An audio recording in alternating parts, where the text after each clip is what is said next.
KT 서울 아현지사 화재의 정확한 원인을 파악하기 위한 경찰과 소방, 한국전력 등 관계기관의 합동 감식이 오늘 진행됩니다.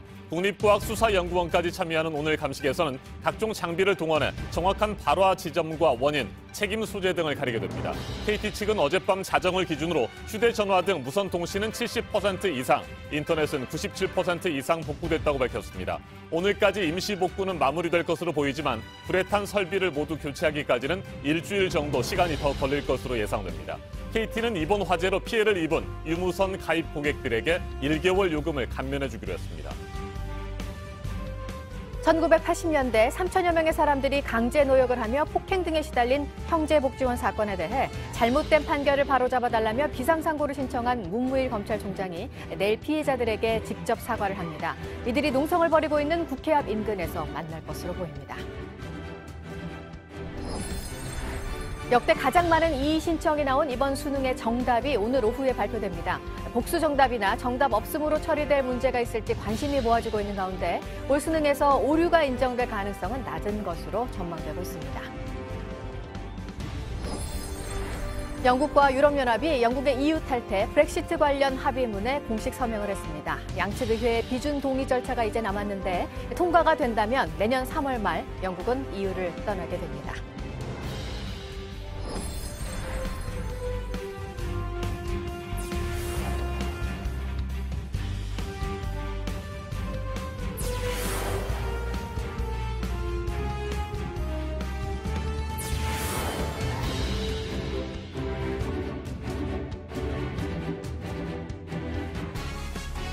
KT 서울 아현지사의 지하통신구에서 대형 화재가 발생한 지 오늘로 사흘째입니다. 밤사이 복구 작업은 조금 더 진행됐습니다. 휴대전화 등 무선통신은 70% 이상, 인터넷은 97% 넘게 복구됐다고 KT 측은 밝혔습니다. 일단 오늘까지 임시 복구는 끝날 것으로 보이지만 완전 복구까지는 일주일 정도 시간이 더 걸릴 것으로 예상됩니다. 네, 오늘은 국가수가 참여하는 현장 정밀 감식이 진행이 됩니다. 일단 고객들의 한 달 요금을 감면해주는 KT 측의 보상책이 나왔고 소상공인들에 대한 피해 보상은 별도로 검토를 하기로 했습니다.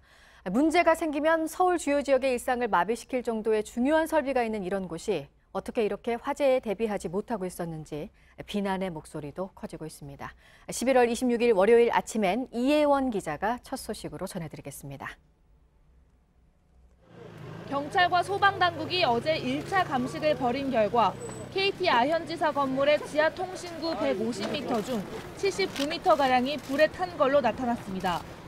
KT 측은 어제 자정을 기준으로 휴대전화 등 무선통신이 70% 이상, 인터넷은 97% 이상 복구됐다고 밝혔습니다. KT는 임시복구 작업을 화재 사흘째인 오늘까지 마무리한다는 계획이지만 불에 탄 설비를 완전히 복구하기까지는 일주일 정도 걸릴 거라는 게 소방당국의 설명입니다. KT는 이번 화재로 피해를 입은 유무선 통신 서비스 가입자에게 한 달치 요금을 감면해주기로 결정했습니다. 보상금은 직전 3개월 동안의 평균 사용요금을 기준으로 측정하게 됩니다. 영업 손실을 본 자영업자 등에 대해선 적극적인 보상 방안을 마련하겠다는 입장입니다. 오늘 오전엔 국과수와 함께 정확한 화재 원인을 살피기 위한 2차 감식을 시행합니다. JTBC 이혜원입니다. 통신망 장애가 이어진 지역의 시민들은 지난 주말과 휴일 인터넷과 전화를 사용할 수 없었고 TV도 시청하지 못하는 등 답답한 시간을 보냈습니다. 경찰의 내부 통신망에도 장애가 나타나 112 신고 내용을 직접 손으로 기록해야 했습니다. 최규진 기자가 보도합니다. TV를 켜려고 리모컨을 눌러도 화면이 나오지 않습니다. 셋탑박스 켜봐. 안 돼, 아무것도. 이것도 안 돼. 신호 없음밖에 안 돼. 전화기를 들어도 소리가 들리지 않고 연결이 끊깁니다. 이틀째 통신망이 끊기면서 집에서 휴일을 보내려던 서울 마포와 용산 서대문구 시민들은 불편함을 호소했습니다. 특히 KT 휴대폰과 인터넷, IPTV 등을 함께 쓴 경우 불편은 더 컸습니다. 주말에 대부분 TV 자주 보는데 전혀 안 되니까 할 게 없어요, 진짜. 무슨 일이 일어났는지 검색하려고 해도 인터넷이 안 되니까 알 수가 없더라고요. 대학교 도서관은 시험 기간이지만 학생들이 떠나면서 텅 비었습니다. 인터넷이 언제 끊길지 모른다는 불안감에 인근 카페 등으로 자리를 옮긴 겁니다. 공과대 학생들은 하루하루가 시간이 아깝고 인터넷을 사용하는 시간 자체가 많이 아까울 수도 있는데 112 신고를 받는 경찰도 답답하긴 마찬가지입니다. 내부 전산망이 마비되면서 상황실에서 신고가 들어와도 내용을 확인할 수 없습니다. 그나마 접수된 신고 기록을 수기로 작성하고 전화 대신 무전기를 써서 전달해야 합니다. 신고 떨어진 위치, 신고자 번호, 모든 정보가 거기 있는데 급한 신고면은 거기서 조금이라도 늦어지면 총각을 다투는 사건이나 이런 게 생기면은 좀 늦어질 수가 있죠. 일부 지역에선 무인 택배함과 KT 전기차 충전소마저 작동을 멈추면서 시민들의 예상치 못한 불편은 계속되고 있습니다. JTBC 최기진입니다. 통신이 마비되면서 상인들은 말 그대로 직격탄을 맞았습니다. 카드 결제가 전혀 안 돼 매출이 절반 이상 줄었다는 곳도 있습니다. 카드사들은 사태 장기화에 대비해 결제망을 다른 통신사로 바꾸는 방안도 검토하고 있습니다. 오선민 기자입니다. 계산을 하던 직원이 갑자기 뛰어나갑니다. 5,000원 바꿨어요. 잔돈이 없어서 계속 지금 돈 바꾸러 왔다 갔다 하고 있어요. 그래요? 현금만 받는 장사는 처음이라 거스름돈을 미처 준비하지 못한 겁니다. 매장에 전화를 걸면 바로 끊어져 버립니다. 전화벨도 울리지 않습니다. 매출이 반 정도가 아니라 거의 80% 이상이 이렇게 떨어지니까 너무 속상하지. 이틀 동안 배달 주문은 한 건도 받지 못했다며 울상입니다. 괜찮으세요? 저 지금 이거 데이터 안 돼가지고. 안녕히 계세요. 죄송해요. 매장에 들어온 손님들도 발길을 돌립니다. 경기도 너무 안 좋고 장사도 너무 안 되는 상황에서 지금 이렇게까지 엎친 게 이렇게 돼버렸으니까. 주말과 휴일에 손님이 몰리는 옷가게들도 울상입니다. 근데 계좌이체도 본인이 KT니까 안 된다고 하면서 그냥 가셨죠 뭐. 그리고 외국분들은 이제 텍스프리 같은 거 안 되고. 결제뿐 아니라 재고 관리도 어렵습니다. 아니 아예 포스 자체가 안 나와요. 네. 이게 인터넷 환경에 문제가 있습니다. 잠시 후 다시 시도하세요. 현금 결제만 된다는 안내문이 거리 곳곳에 붙었습니다. 그냥 다 돌아가시는 경우가 되게 많았고, 네, 매출이 아예 그냥 절반밖에 안 되고 있고. 카드사들은 대책 마련에 들어갔습니다. 일부 카드사는 점주가 카드사에 직접 전화를 걸면 ARS로 결제를 승인하는 방안을 마련했습니다. 또 통신망을 다른 통신사로 바꾸는 방안도 검토하고 있습니다. JTBC 오선민입니다. 지난주 검찰은 1980년대 형제복지원 사건을 다시 판단해달라며 대법원에 비상상고를 신청했죠. 500명 넘게 목숨을 잃었고 참혹한 인권 침해가 이루어졌지만 당시 대법원은 형제복지원 원장의 감금 혐의를 무죄로 판단했는데 이를 바로 잡아달라는 겁니다. 대법원의 새로운 판단에 앞서서 문무일 검찰총장은 내일 피해 생존자들을 직접 만나서 사과할 예정입니다. 국가기관의 첫 사과입니다. 박민규 기자가 보도합니다. 그래도 미안하다라는 말이라도 좀 해주면 용서해보려고 좀 시도는 해볼 거 아니에요, 우리도? 형제복지원에 끌려간 건 1984년 9살 때였습니다. 구두닦기 하던 아버지는 파출소에 아이들을 맡겼고 곧 복지원 차량이 한 씨와 누나를 태워갔습니다. 이렇게 사람을 넘기는 건 경찰 부업이었습니다. 돈벌이가 되니까는 보통 한 3만 원 정도 그래 받는다고 하더라고요. 형제복지원은 부산시 공식 위탁 복지시설이었습니다. 취객과 가난한 아이들이 영문도 모른 채 잡혀갔고 정부는 사회 정화 사업이라고 했습니다. 불황아 낙인 아래 강제노역과 폭행은 정당화됐습니다. 헌병대 방망이 같은 거는 경찰국마다 긴 걸 차고 온다고요. 몽돌과 함수 불패죠. 복지원에서 숨진 사람은 확인된 것만 500명이 넘습니다. 3,000명 수용자 가운데 살아남아 피해를 증언하는 건 소수입니다. 문무일 검찰총장은 내일 오후 검찰 수장으로는 처음 피해 생존자들에게 사과합니다. 국회 정문 앞 농성장 인근에서 만납니다. 과거 검찰 수사가 축소 그리고 왜곡됐다는 과거사위 결론에 따른 조치입니다.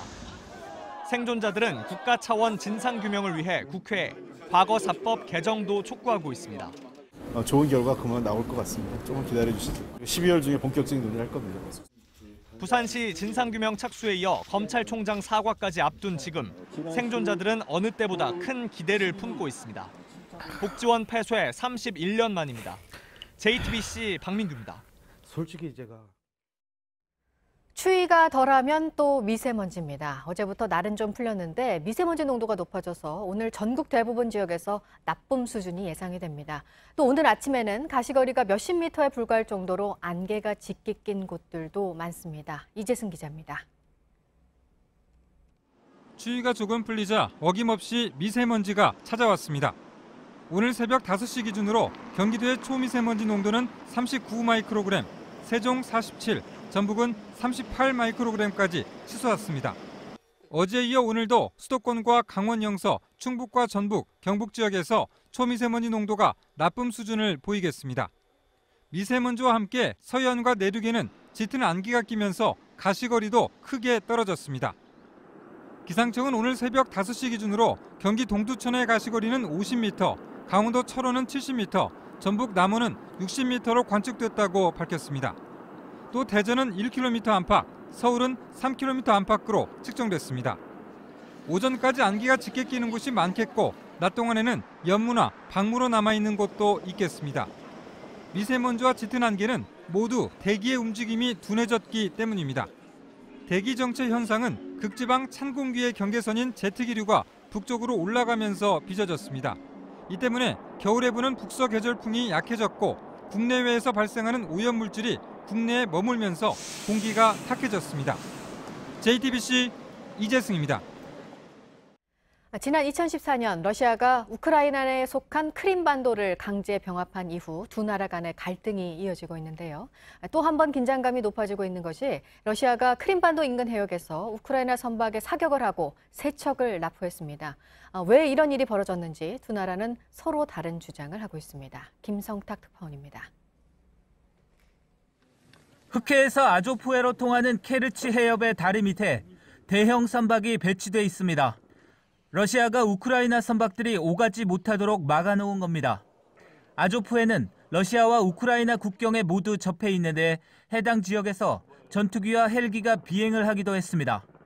러시아가 현지 시간 25일 케르치 해협을 통해 아조프해로 가려던 우크라이나 선박 3척을 납포했다고 우크라이나 해군이 밝혔습니다. 러시아 측은 우크라이나가 선박들의 항로를 미리 알려주지 않았다고 비난했습니다.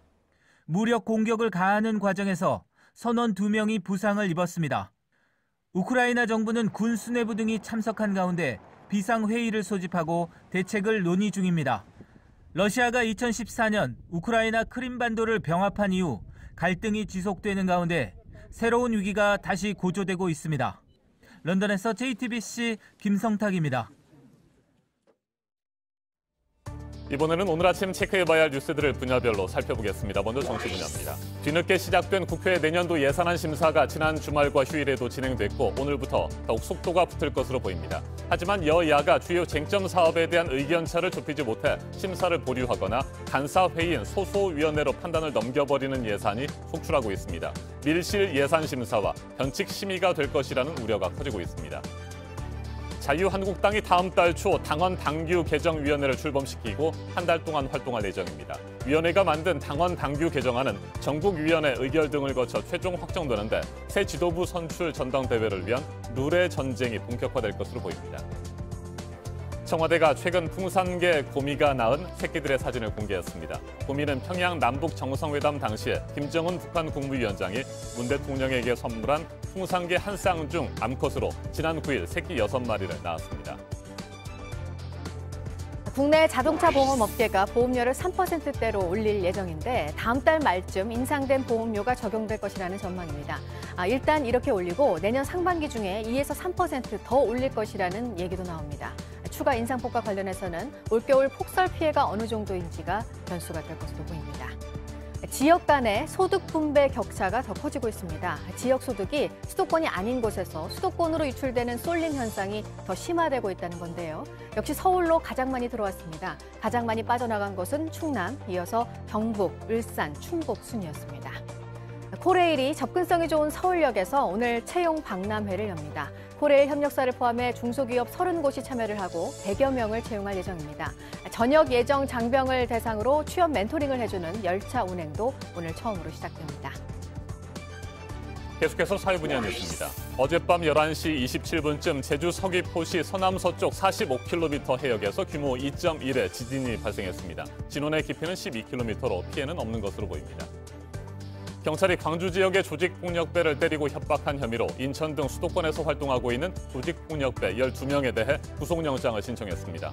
이들은 경조사에 참석하기 위해 광주에 왔던 인천 지역 폭력배들이 폭행을 당하자 보복을 하겠다며 광주로 몰려간 것으로 전해졌습니다.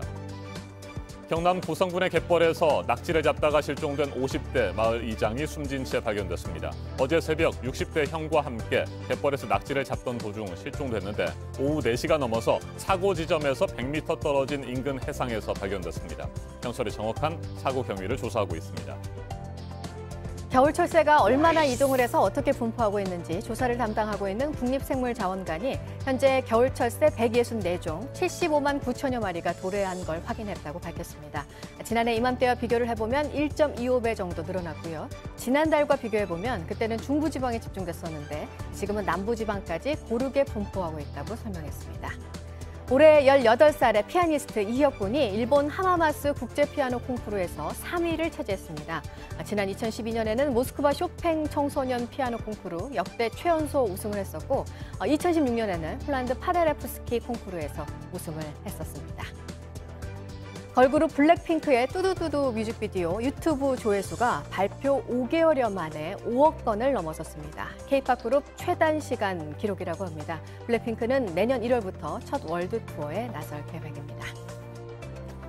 네, 이어서 오늘 주목할 일정, 잠시 뒤에 있을 당정협의에서 카드 수수료 인하 방안이 확정돼서 발표가 됩니다.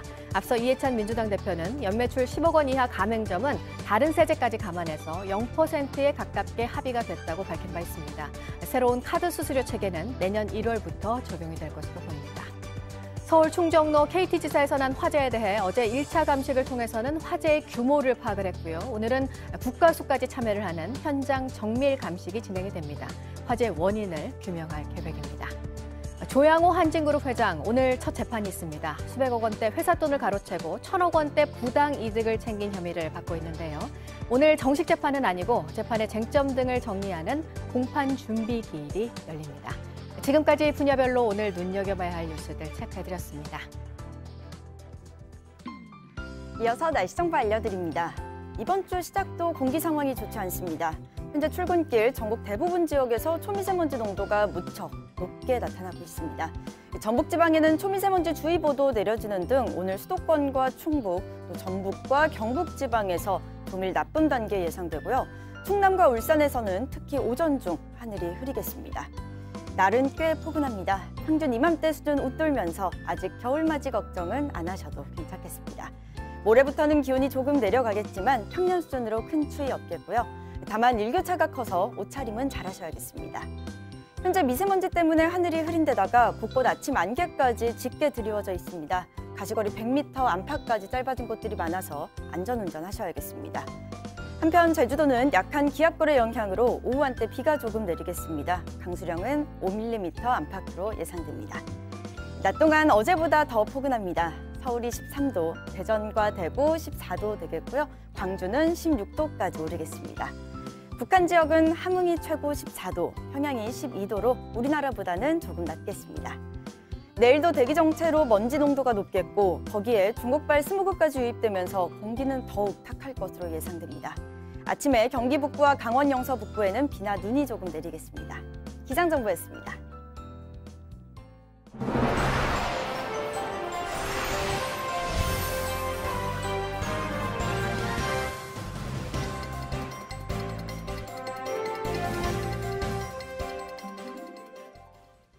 어제 김해공항으로 돌아오던 에어부산 국제선 비행기가 기상 악화로 잇따라 인천공항 등에 임시 착륙했습니다.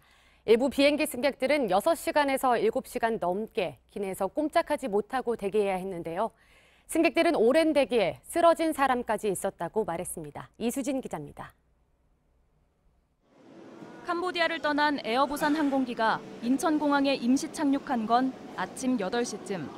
김해공항이 목적지였지만 짙은 안개 등 기상 악화로 기수를 돌렸습니다. 그런데 승객 180여 명이 7시간 넘게 기내에서 대기했다며 불편을 호소했습니다. 일부 승객들은 물과 음식을 제공받지 못했다고 주장했습니다. 당뇨병 환자 등 노약자들이 장시간 대기에 따른 고통을 호소했고 구조대에 실려간 사람도 있다고 전했습니다. 쓰러지시는 분들도 몇 명 계셨거든요. 사람들이 이제 그 항의를 했거든요. 항의를 해서 그러면 바깥바람이라도 좀 쐬어달라. 앞서 대만에서 출발한 또 다른 에어부산 항공기에 탄 승객 200여 명도 같은 이유로 기내에서 6시간 넘게 기다렸다고 전했습니다. 에어부산 측은 기상 상황이 좋아지기를 기다리다가 기장이 하루에 운항할 수 있는 법적 허용 시간을 초과한 데다 인천이 원래 도착지가 아니어서 승객들이 내리는데 시간이 오래 걸렸다고 해명했습니다. 캄보디아에서 출발한 에어부산 항공기의 승객들은 버스를 타고 부산으로 이동했습니다. JTBC 이수진입니다. 남편이나 남자친구의 유흥업소 출입 기록을 확인해준다는 유흥탐정이 화제가 됐었죠. 돈벌이가 된다는 생각에 유흥탐정 행세에 나선 사람까지 있었는데 경찰이 붙잡고 보니 뒷조사를 의뢰한 손님이 3주 동안 500명에 가까웠습니다. 신아람 기자입니다.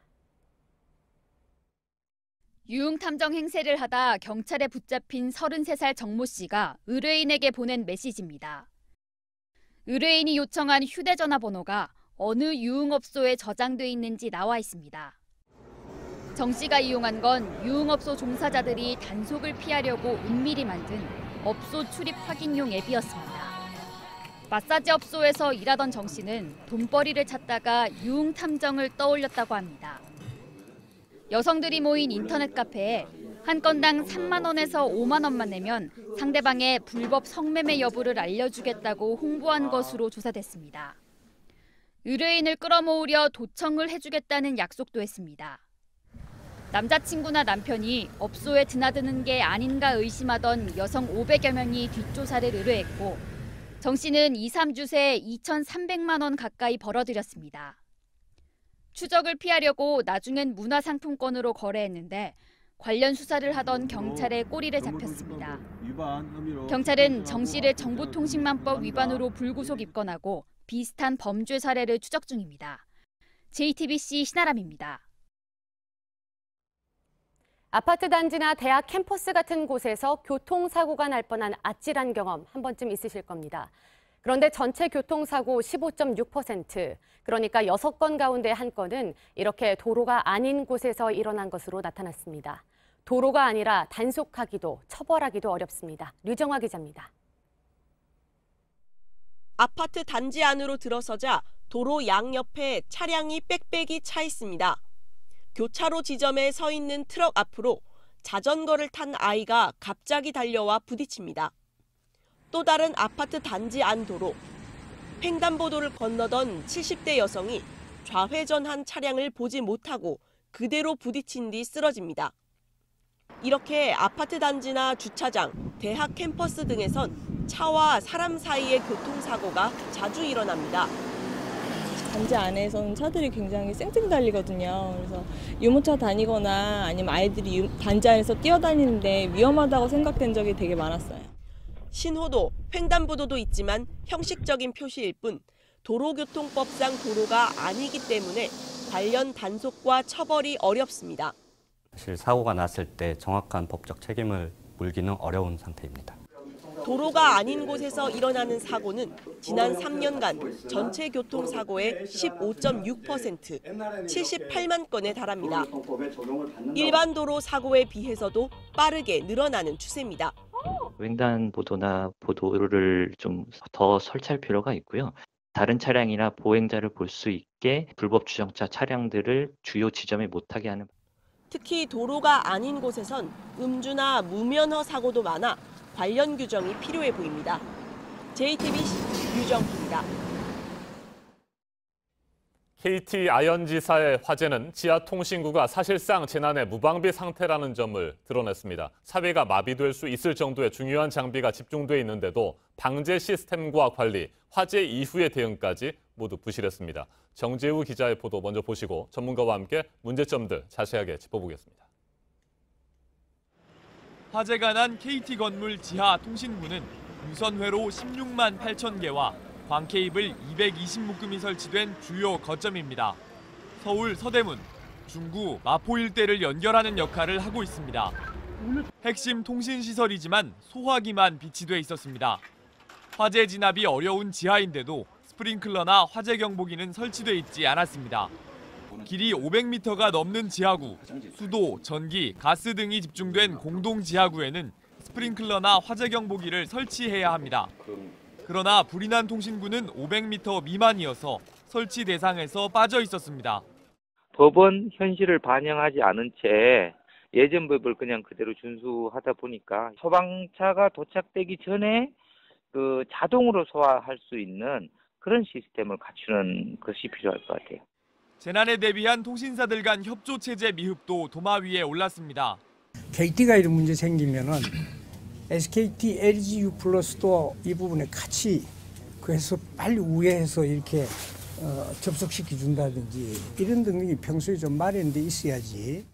화재 당시 KT가 현장에 배치한 이동 기지국들도 설치 기사 부족으로 제때 기능하지 못했다는 지적도 제기됐습니다. JTBC 정재우입니다. 지난 토요일 발생한 KT 서울 아현지사 화재는 개인 휴대전화와 인터넷, IPTV 등의 작동을 멈추게 한 것은 물론이고 경찰과 병원, 상점, 금융 등 기본적인 사회 인프라에 대혼란을 일으켰습니다. 작은 불씨 하나가 IT 강국 대한민국을 한순간에 마비시킬 수 있다는 매우 강력한 경고로도 해석됩니다. 스프링클러와 화재 경보기조차 없었던 시설 관리의 문제점들도 반드시 짚고 넘어가야 할 필요가 있습니다. 오늘은 2차 합동 감식이 진행됩니다. 박청웅 세종사이버대 소방방지학과 교수와 한 걸음 더 들어가겠습니다. 어서 오십시오. 네, 교수님 어떻게 이럴 수가 있을까요? 지하통신구 화재가 이렇게 큰 피해로 이어질 수 있을지 많은 분들이 전혀 생각도 못했던 상황인데 사실상 서울 도심의 통신망이 이틀 동안 마비됐어요. 네, 많은 시민들이 불편을 겪었을 텐데요. 이런 사태가 앞으로는 잊지 말아야겠죠. 네. 우리가 과거에 지하통신구 화재에 몇 번의 경험을 통해서 많은 부분들을 개선한다고 했지만 이번에 이런 화재를 통해서 문제점을 우리가 짚고 넘어가지 않을 수가 없습니다. 특히 지하통신구의 그 소방시설의 부재 문제 이런 부분들은 시급하게 소방당국에서 좀 개선이 돼야 되겠고요. 그리고 그 근무자가 2명이 있었다라는 이런 문제점, IT 강국 말씀하신 대로 우리나라에서 모든 보안 안전망이라든지 CCTV라든지 이런 것들은 잘 돼 있지만 이런 위급한 상황에서 즉각적으로 대처해야 할 것은 결과적으로 사람이 하는 것이거든요. 그렇기 때문에 이런 보안 문제와 더불어서 근무자의 자기 책임의식 또 관리자의 자기 책임의식 이런 부분들은 짚고 넘어가야 될 좋은 교훈이라고 생각합니다. 네, 그만큼 화재에 대비한 시스템이 미흡했다고 볼 수 있을 것 같은데요. 이 KT 아현지사의 보안 등급이 D급이었다고 하던데 A, B, C, D, D급인데 이게 어떤 의미가 있습니까? 정부에서 A 등급부터 D 등급까지 이렇게 구분을 하고 있습니다만 D 등급이라는 것은 어떤 문제가 발생됐을 때 백업이 즉각적으로 작동될 수 있는 이런 구조가 돼 있어야 되는데 아마 그런 것들이 안 돼 있었어요. 보니까요. 그래서 D 등급으로 돼 있는데 이런 D 등급의 문제 결과적으로 우리 시민들에게 엄청난 피해를 가져올 수밖에 없는 거 아니겠습니까? 그래서 이거 시급하게 개선이 돼야겠죠. 네, D 등급이라고 한다면 말씀하신 대로 백업 시스템이 안 돼 있고 만약에 뭐 화재나 사고가 발생할 경우에 대형 피해로 이어질 수 있는 상황 아니겠습니까? 그렇습니다. 그런데 앞서 말씀하신 것처럼 상주 직원이 2명밖에 안 됐다고 하는데 정말 상식적으로 이해할 수 없는 부분입니다. 그렇습니다. 어떻든 간에 건물의 관리, 특히 위급한 상황, 화재, 테러, 우리가 예상치 못한 그런 일들이 벌어질 수가 있거든요. 네. 이런 것을 대비해서 많은 사람들이 근무를 할 수는 없지만 필수적으로 배치해서 전문성을 가지고 근무를 해야 될 이런 부분들이 있거든요. 네. 특히 이번 같은 경우에는 2명이 근무했기 때문에 즉각적으로 대처를 하지 못했지 않습니까? 이런 부분들이 문제가 됐다고 봐야죠. 네. 이번 화재가 발생한 지하통신구, 스프링클러도 없었고 화재 경보기도 없었다고 합니다. 현행 법상으로는 500m가 넘어야 전기라든지 수도, 가스라든지 이런 공동 이용구가 있는데 공동 지하구의 경우에 그때 뭐 스프링클러라든지 이런 것들이 있는 거고 500m가 안 되면 이번처럼 스프링클러를 설치하지 않아도 되는 겁니까? 소방법상의 문제는 없다고 봐야 되겠죠. 그렇지만 이런 중요 시설에 대해서 물론 소방법의 적용만을 가지고서 우리가 논할 사항은 아니거든요. 그렇다면 어떻게 해야 될 것이냐. 500m가 안 됐다 그래서 소방시설을 안 해도 된다. 이건 좀 문제가 있는 것이죠. 그래서 이번을 계기로 이런 통신구라든지 국가기관망을 가지고 있는 이런 시설들에 대해서는 소방법을 좀 개정을 해서 좀 규제를 강화를 좀 할 필요가 있다. 이렇게 생각이 되거든요. 그동안에도 그런 문제점들에 대해서는 지적이 있었습니까? 우리가 그렇습니다. 지난 뭐 2000년대인가요? 2000년도 여의도 통신구 화재라든지 94년도 종로 오가의 통신구 화재 이런 것들을 우리가 겪으면서 많은 문제점들을 개선해 온다고 했지만 또다시 이런 문제가 발생되는 것이거든요. 그래서 이번 계기로 지하통신구의 소방시설의 보강, 특히 자동화 탐지 설비라든지 또 지하에 설치하는 연소 방지 설비, 또 물분무 설비 이런 것들을 좀 보완을 할 필요가 있다 이렇게 생각합니다. 네, 오늘 2차 합동 감식이 진행이 되면 뭐 화재 원인이라든지 발화 지점 이런 것들이 나오겠습니다만 아직까지 어제 1차 그 검증에서는 명확하게 뭐 화재 원인 같은 것들이 밝혀지지 않았습니다. 혹시 뭐 방화 가능성이라든지 이런 것들은 없을까요? 어떻게 보십니까? 아마 이 통신 시설이라는 것은 보안 시설이기 때문에 방화의 위험성은 없지 않겠느냐 이렇게 예측을 하고요. 단지 과거에 우리가 공동구 화재를 보면은 정기적인 화재 원인으로서의 이런 것들이 좀 많이 있거든요. 그렇기 때문에 이번에도 정기적인 원인이 되지 않을까 이렇게 예측을 해봅니다. 그러면 뭐 누전이라든지 뭐 이런 것들을 통해서 작은 불씨가 생겼고 이게 옮겨 붙었다 이렇게 볼 수 있습니까? 그렇습니다. 이제 광 케이블이라는 것은 화재가 발생될 가능성은 없지만 그 광 케이블을 관리하기 위해서 필요한 전선들이 또 있거든요. 이런 전선에 의해서 좀 단락이라든지 또 전선의 피복의 문제 또 스파크의 문제 이런 것들을 인해서 정기적인 원인이 되지 않을까 이렇게 예측을 해봅니다. 네, 정확한 합동 감식이 진행된다면 뭐 그 원인들은 밝혀질 것이고요. 또 하나 이번 사태를 경험하면서 많은 분들이 우려하고 있는 것들이 지금 뭐 상주 직원이 2명밖에 안 된다는 얘기 저희가 나눴습니다만 이런 그 부실한 관리 상황 또 뭐 직원도 없는 상태라고 한다면 혹시라도 테러를 발생한다든지 뭐 이런 상황이 된다고 한다면 걷잡을 수 없는 혼란과 뭐 마비가 있지 않을까 이런 우려가 있거든요. 이에 대한 대책도 좀 필요해 보입니다. 그렇습니다. 국가적으로 중요한 시설이라든지 많은 시민들이 이용하는 다중 이용 시설 이런 부분에 있어서는 테러의 가능성이 충분히 있다고 봐야 되거든요. 그래서 이런 것들을 대비해서 관계자, 즉 건물주, 또 정부, 관계기관 이런 데서는 이런 사건을 계기로 해서 그런 부분도 관심을 갖고 예의주시하고 또 대책을 마련해 나가야겠죠. 네, 앞에서 잠깐 말씀을 해주셨습니다만 소방법을 강화하기 위한 뭐 구체적인 내용들 혹시 뭐 요즘에 논의되고 있는 것도 있습니까? 그렇습니다. 과거에 우리가 여러 가지 화재를 거쳐서 소방법이 좀 규제가 강화됐습니다. 그렇지만 지하통신구 화재건을 가지고 소방법에 좀 규제를 강화해야 된다는 것은 없었거든요. 그래서 이번 계기로 500m라는 길이, 면적 이런 것을 좀 벗어나서 중요 시설에 대해서는 필요 법령을 좀 개정해서 강화를 해야 된다고 이렇게 생각합니다. 네, 소방시설도 더 늘려서 배치를 하고 또 직원들도 늘려야 할 필요도 있을 것 같고요. 그런 논의들이 본격적으로 시작되기를 기대해 보겠습니다. 박청훈 교수님 말씀 잘 들었습니다. 네, 고맙습니다.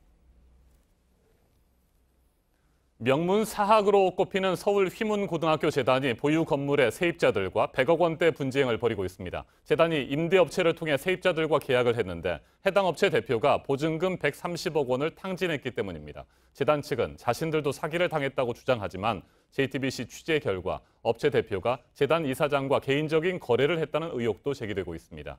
김지아 기자가 취재했습니다. 휘문고재단인 휘문의숙 소유의 한 주상복합 건물 세입자들이 시위를 벌입니다. 그동안 휘문의숙은 해당 건물의 임대 계약을 한 업체에게 맡겨놓고 있었습니다. 그런데 지난 15일 이 업체 대표 신모 씨가 보증금 130여억 원을 모두 탕진했다고 글을 남기며 논란이 시작됐습니다. 일한 지 거의 10년 가까이 됩니다. 그래서 그 일한 돈들을 다 모았고 그리고 회사랑 그리고 개인 은행에서 대출을 받았습니다. 많게는 수억 원의 전세금을 날리게 된 세입자들에게 휘문의숙은 재단 책임이 아니라고 한 겁니다. 제가 지방에서 왔지만 휘문고 이렇게 못 들어본 사람 없잖아요. 부모님께서도 노후 자금으로 쓰실 돈들을 자기네들이 책임지겠다고. 세입자들이 제시한 계약서에도 재단 책임이 명시돼 있지만 재단 측은 법적으로 따져봐야 한다는 입장입니다. 재단 측은 신 씨의 수상한 움직임을 알면서도 세입자들에게 알리지 않았던 것으로 파악됐습니다. 올 6월 달부터 도망가려고 한다 이런 얘기를 들었어요. 100억이라는 돈을 해먹었다. 경찰은 신 씨가 재단 이사장과 개인적인 돈 거래를 했던 의혹도 조사하고 있는 것으로 알려졌습니다. 대표이사가 돈도 막 빌려주고 그런 거예요? 그렇지. 재단 이사장 개인적으로 갚아야지. 사학재단의 깜깜이 거래에 세입자들만 멍들고 있습니다. JTBC 김지아입니다. 내년 초에 있을 것이라는 북미 정상회담을 앞두고 그럼 고위급 회담은 언제 열리게 될지 주목되고 있는데요. 유엔 안보리에 이어서 미국 정부도 남북의 철도 연결 공동조사를 허용했습니다. 고위급 회담을 앞두고 미국이 북한에 어떤 메시지를 보낸 것이라는 평가입니다. 신진 기자입니다. 유엔과 미국이 제재를 하지 않기로 결정하면서 남북철도 공동조사를 막는 제약은 해결됐습니다. 전문가들은 특히 독자 제재에서도 예외를 인정한 미국의 결정을 눈여겨봐야 한다고 입을 모았습니다. 북미 비핵화 협상의 동력을 이어가려고 하는 미국 정부의 노력이 반영됐다. 북미 간 비핵화 협상이 속도를 내지 못하고 있는 가운데 북한에 긍정적인 메시지를 던진 것으로 풀이할 수 있다는 겁니다. 11월 초 뉴욕에서 열릴 예정이었지만 한 차례 무산됐던 북미 고위급 회담이 임박한 상황에서 북한을 협상 테이블로 이끌기 위한 고민의 결과라는 분석도 나옵니다. 특히 오는 27일부터 예정된 G20 정상회의 이전에 북미 고위급 회담이 열린다면 우리 측의 중재 역할도 수월해질 것이라는 목소리도 나옵니다. 문재인 대통령은 유엔 이사국들을 상대로 올해 마지막 외교전을 펼칠 전망입니다. 도널드 트럼프 미국 대통령과의 회담이 이뤄질 경우 김정은 위원장의 서울 답방과 내년 초 북미 정상회담 등에 대한 논의가 이뤄질 것으로 보입니다. JTBC 신진입니다. 얼마 전 인천에서 중학생이 집단 폭행을 당하고 결국 옥상에서 추락해서 숨진 사건. 이 학생은 어머니가 러시아 사람이었습니다. 이렇게 엄마나 아빠가 다른 나라 사람인 가정의 아이들은 우리 사회에서 살면서 겪는 여전한 편견이 상처가 된다고 말하고 있습니다. 어환희 기자입니다. 친했던 친구들을 하나하나 짚어봅니다. 사진을 보며 수줍게 웃는 그는 18살 프로모델 한현민 군입니다. 나이지리아인 아버지와 한국인 어머니 사이에서 태어난 한 군은 미국 타임지에 영향력 있는 10대에 선정되기도 했습니다. 이국적인 외모로 패션계의 사랑을 받고 있지만 오히려 과거 한때는 깊은 상처가 남기도 했습니다. 아유, 까만 사람이 짜장면 먹고 있네. 뭐, 너 피 무슨 색이야? 뭐, 너 머리 막 신기하다.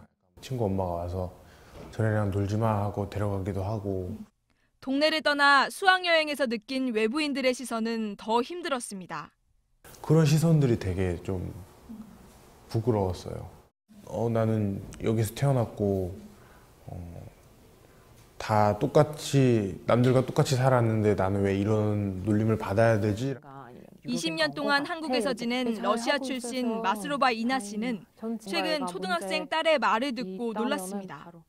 머리 색깔이 약간 갈색 빛이 나거든요. 그래서 엄마 나 검정색으로 해주면 안 되겠어? 염색을 해달라고 하는 거예요. 러시아어 먼저 당장은 친구들과 잘 지낸다고 해도 안심할 수는 없습니다. 중학교 때 애들이 너무 많이 당하기 때문에 이제 뭐 사춘기도 올 거고 따돌림이라든가 당하지 않을까 걱정은 미리 하고 있어요.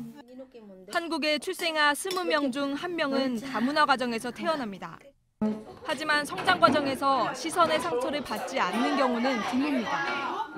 개인이 이러한 차별과 편견을 이겨내는 구조에서 어떻게든 평범해 보이고 싶었는데 평범하면 절대 할 수 없는 거잖아요. 제가 하고 싶은 걸 찾고 나서부터 조금 자신감을 가졌던 것 같아요. 하나의 사회 구성원으로 받아들이는 분위기가 형성돼야 한다는 지적입니다. JTBC 어환입니다. 멸종위기종이고 천연기념물이기도 한 사냥의 집단 서식지가 올겨울에 수렵을 할 수 있는 곳이 됐습니다. 사냥들을 치료하는 센터는 돈 문제 때문에 세우려던 계획이 무산이 된 그런 상황입니다. 윤두열 기자입니다. 탈진 상태로 쓰러진 채 발견된 이 사냥은 구조대에 발견됐지만 결국 숨졌습니다. 마른 풀을 찾아 먹던 이 어린 사냥은 폐에 큰 충격을 받고 죽은 채 발견됐습니다. 올무에 걸리거나 교통사고로 죽는 경우도 허다합니다. 4년 전 사냥이 자동차에 치여 죽었던 한 국도에선 지난 5월에도 로드킬이 발생했습니다. 경북 울진에는 사냥 100여 마리가 서식하는 것으로 알려졌는데 2010년 이후 59마리가 죽거나 탈진한 상태로 발견됐고 대부분 숨을 거뒀습니다. 사냥치료센터를 건립하려 했지만 울진군과 문화재청이 운영비를 놓고 옥신각신하다 결국 무산됐습니다. 더 큰 문제는 이 지역이 올겨울 수렵을 할 수 있는 곳으로 허가가 났다는 겁니다. 지난 20일부터 수렵 기간이 시작됐는데 202명이 울진에서 사냥을 하겠다고 신청했습니다. 천연기념물 훼손은 법으로 엄격히 금지돼 있습니다. 하지만 사냥터에선 사냥과 다른 동물을 구별하는 게 쉽지 않습니다. 수렵하는 분들이 사실은 정해져 있는 노루나 이런 애들만 잡는 게 아니잖아요. 천연기념물 사냥이 굶어 죽고 차에 치여 죽는 것도 모자라 이제는 사냥을 당할 수도 있는 처지에 놓였습니다. JTBC 윤두열입니다. 6개월 넘게 우주를 날아다니던 화성 탐사선이 우리 시간으로 이제 내일 새벽에 화성에 도착을 합니다. 착륙 장면은 전 세계에 중계가 됩니다. 백종훈 기자입니다. 지난 5월 화성 탐사선 인사이트가 발사됐습니다. 미국 캘리포니아의 공군 기지에서입니다. 3, 2. 인사이트는 약 6개월 20일 동안 우주를 날았습니다. 미국 동부 시간으로는 월요일 오후, 우리 시간으로 화요일 새벽 화성에 도착합니다. 화성 궤도에 접근하면 역추진 로켓으로 속도를 줄입니다. 화성 표면에 가까워지면 낙하산을 펴니다. 인사이트가 화성 궤도에 돌입해 착륙하기까지는 약 7분이 걸릴 전망입니다. 착륙할 곳은 화성 적도의 엘리시움 평원입니다. 나사는 인사이트가 화성에 착륙하는 장면을 전 세계에 중계할 예정입니다. 화성과 지구 간 거리가 1억 4,600만 킬로미터여서 착륙이 성공해도 신호를 받는데 8분이 걸립니다. 인사이트는 2년간 화성의 지진파를 분석할 예정입니다. 이로써 화성 내부가 어떤 암석으로 이루어졌는지 조사하게 됩니다. JTBC 백종훈입니다.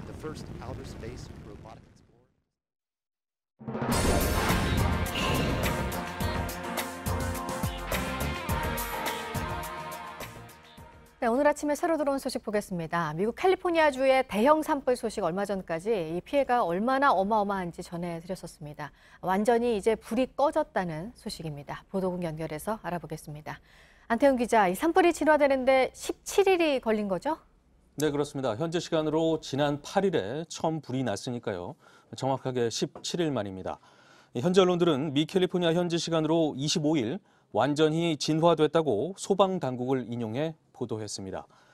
이번 산불로 현재까지 최소 85명이 숨졌고 249명이 실종된 것으로 파악되고 있습니다. 현재 소방당국은 화재가 완전히 진화됐지만 실종자 수색 작업은 계속한다는 계획입니다. 이번 산불은 가옥과 건물 등 14,000여 채를 비롯해서 샌프란시스코 면적의 5배에 이르는 620제곱킬로미터를 잿더미로 만들었습니다. 네, 다음은 해외 지진 소식입니다. 이란 서부에서 규모 6.3의 강진이 발생했습니다. 미국 지질조사국에 따르면 진원의 깊이는 10km이고 본진 이후 약 2시간 동안 규모 4.0 이상의 여진이 적어도 5차례 이어졌습니다. 이란 국영방송은 이번 지진으로 200여 명이 다쳐 치료를 받고 있지만 사망자는 없다고 보도했습니다. 네, 그리고 오늘 계속 소식을 전해드렸지만 이 서울 충정로 KT지사의 화재에 대해서 지금 비난의 목소리가 높은 게 시민들 일상을 마비시킬 정도의 시설인데 화재에 어떻게 이렇게 무력했나 허술한 관리가 지금 속속 드러나고 있었습니다. 국회가 오늘 이와 관련해서 보고도 받고 질의도 할 예정이죠? 네, 그렇습니다. 오늘 국회에서는 과학기술정보방송통신위원회 전체 회의가 예정돼 있습니다. 이 자리에서 KT 화재로 인한 통신 장애와 관련해서 현안 보고가 이루어질 예정입니다. 보다 정확한 피해 규모와 통신 장애로 인해 피해를 입은 가입자에 대한 후속 처리, 또 재발 방지 방안 등에 대한 질의가 이어질 것으로 보입니다. 한편 오늘 합동 감식에는 국립과학수사연구원까지 참여해서 정확한 발화 지점과 원인, 책임 소재 등을 따지는 정밀 조사가 이루어질 것으로 보입니다. 또 KT는 오늘 오전 9시쯤에 밤사이 유무선 통신 복구율을 발표할 예정입니다. 네, 지금까지 아침에 지금 JTBC 안태훈입니다. 월요일 날씨 키워드 알려드립니다. 오늘은 초미세먼지, 전북주의보, 그리고 내일 더 심한데요. 이번 주 시작도 어김없이 짙은 먼지와 함께하고 있습니다. 전국 대부분 지역의 초미세먼지 농도 나쁨 수준 보이고 있고 전북 지역에는 초미세먼지 주의보도 내려져 있는데요. 오늘 이렇게 대기 정체로 인해 종일 농도가 높겠고 내일은 중국발 스모그까지 더해지면서 공기가 더 탁할 것으로 예상됩니다. 황사용 마스크 꼭 착용하시기 바랍니다. 월요일 출근길마다 숨이 턱턱 막히는데요. 평일 되니까 보란 듯이 미세먼지가 폭발했다고 토로하셨고 공기가 노랗고 한 치 앞이 보이지 않는다. 누런 카메라 필터는 한국의 미세먼지를 표현한 걸까? 이렇게 말씀하신 분도 있었습니다. 언제쯤 1년 내내 파란 하늘 만날 수 있을까요? 지금까지 키워드와 SNS로 만나본 날씨였습니다. 지난 토요일 피의자 신분으로 검찰에 소환된 이재명 경기지사는 13시간 넘게 조사를 받았습니다. 이 지사는 검찰에서도 모든 혐의를 부인했습니다. 검찰은 보건소장에게 형을 강제 입원시키라고 지시한 것이 사실이라면 직권남용죄를 적용할 수 있다고 판단하고 있습니다. 이희정 기자가 보도합니다. 이재명 지사가 검찰에 출석한 지 약 13시간 만에 검찰청사를 나섭니다. 우리 검찰이 답을 정해놓고 조사하지 않았기를 바라고 도정에 좀 더 충실하도록 노력하겠습니다. 이 지사는 조사에서 친형 강제 입원 지시, 검사 사칭, 대장동 개발 사업 관련 공직선거법 위반 등 혐의들을 모두 부인했습니다. 하지만 검찰은 성남시장이던 이 지사가 분당구 보건소장에게 입원을 지시한 게 사실로 드러나면 직권남용죄 적용이 가능하다고 보고 있습니다. 검찰은 불기소 의견으로 송치된 여배우 스캔들과 조폭 연루설에 대해서도 사실관계를 확인했는데 이 지사는 이 역시 모두 인정하지 않았습니다. 검찰은 이번 조사를 바탕으로 직권남용 및 허위사실 공포에 따른 공직선거법 위반 혐의로 이 지사를 재판에 넘길지 판단할 예정입니다.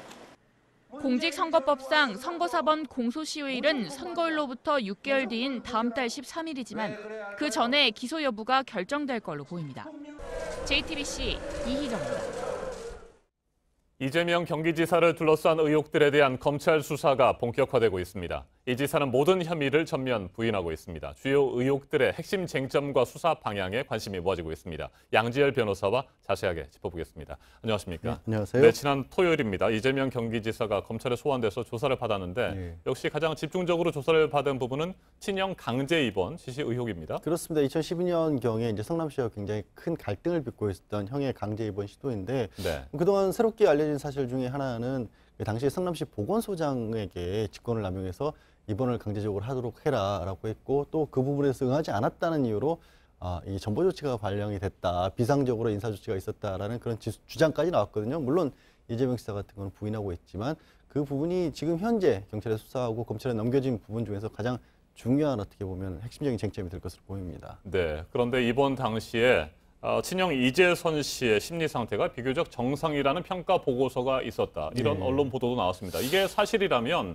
이 지사에게 굉장히 불리한 상황 아닙니까? 이 부분은 굉장히 불리한 사실로 네. 보여요. 왜냐하면 그 당시 말씀드린 것처럼 갈등을 빚고 있는 상황이었기 때문에 혹시라도 이재선 씨가 어떤 법적으로 불리한 위치에 놓일까봐 이재선 씨의 변호인이 이 네. 충고를 해서 개인적으로 이 심리 감정을 받았다는 겁니다. 아하. 그런데 그 심리 감정서라면 비교적 정상적이다. 조울증 증세도 없다라고 나와 있다는 거고 오히려 공식적인 문서로 알려져 있던 성남시 정신보건센터에서의 감정원 문서에 보면 거기는 조울증 증세가 있다, 정신적 병증이 있다라는 식으로 나와 있지만 문제는 직접적으로 면담을 한 센터에서 기록된 게 아니었기 때문에 네. 담당 의사조차도 그 밑에 의학적으로 효력이 없는 진단서다라는 식의 표현이 들어가 있다는 겁니다. 그러면 실제로 만나서 얘기를 해본 정신과 진단의 같은 경우에는 이상이 없다는 얘기를 했고 그다음에 정말로 서류만 가지고 그러니까 성남시 공무원들이 작성한 문제점이 있다라고 지정한 서류만 가지고 봤던 분은 이 우울증 증세, 조울증 증세가 있다라고 했다면 그러면 뭔가 미심쩍은 어떤 상황에 놓일 수밖에 없는 거죠. 네.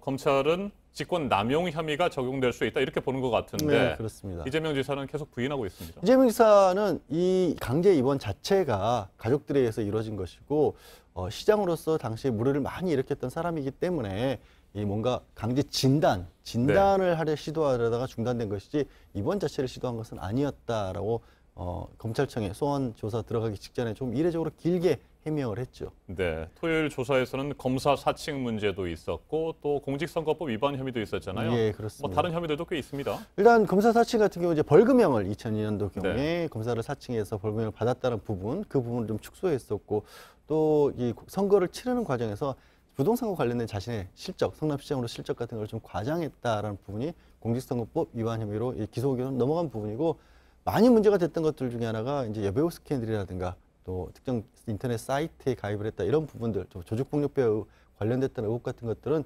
경찰에서는 불기소 의견으로 넘겼지만 일정 부분은 검찰에서 다시 한번 들여봐 달라는 의미의 또 형식적인 불기소 의견이었다라는 게 분석이 더 강하거든요.